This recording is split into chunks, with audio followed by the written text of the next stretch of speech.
O sa mga loyalista, nga, mag-ingay kayo sa balitang to. Vlogger nahuli ng NBI. Ano ang ginawa? Nako, sinubukang manghingi ng 350 million peto-teto-tet kay dating speaker Martin Romualdez.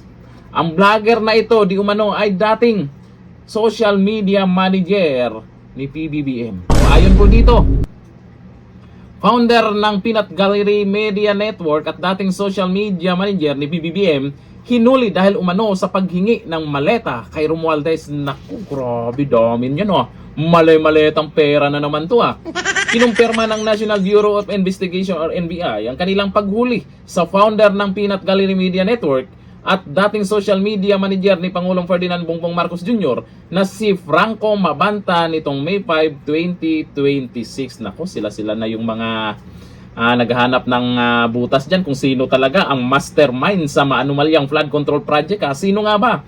Kasi sabi ng iba, si Tamba, pero may mga nagsasabi, hindi, si Junior talaga. Ayon sa ulat, sinubukan umanong hingan ni Mabanta ng 350 million peto-teto-tet. Teka, ang lakas ng loob ng vlogger na to, no? Kay dating speaker Martin Romualdez, hiningan niya ng ganun kalaking pera. Baka naman totoong may hawak siyang ebidensya. Anong klaseng ebidensya yan? Dapat ilabas na yan. Ayon sa ulat, sinubukan umanong hingan ni Mabanta ng 350 million si dating House Speaker Martin Romualdez kapalit ng mga umano'y ebidensya na nag-uugnay sa mambabata sa issue ng flood control project. Naku, parang sinabi nyo na talagang si Tamba talaga ang mastermind dito kasi may ebidensya daw sila. Nagkaroon ng tawaran ang magkabilang kampo at nagkasundo ng 300 million na lamang ang babayaran ng hulugan. Ewan ko lang kung totoo po itong mga ginagawa nila, pero at least kahit papano andyan yung NBI. Nahuli sila at mayroon ding mga nagdududa dito tungkol dito sa pinagagawa nila kung totoo ba talaga itong ginawa ng vlogger na to na mayroon siyang ebidensya. Labas na yan. Anong klaseng ebidensya yan? Parang nangyari dito kasi lumalabas si Tamba talaga ang mastermind dito sa Maanumalyang Flood Control Project. Pero yung iba kasi hindi naniniwala na si Tamba ang mastermind Meron talagang mas mataas sa kanya.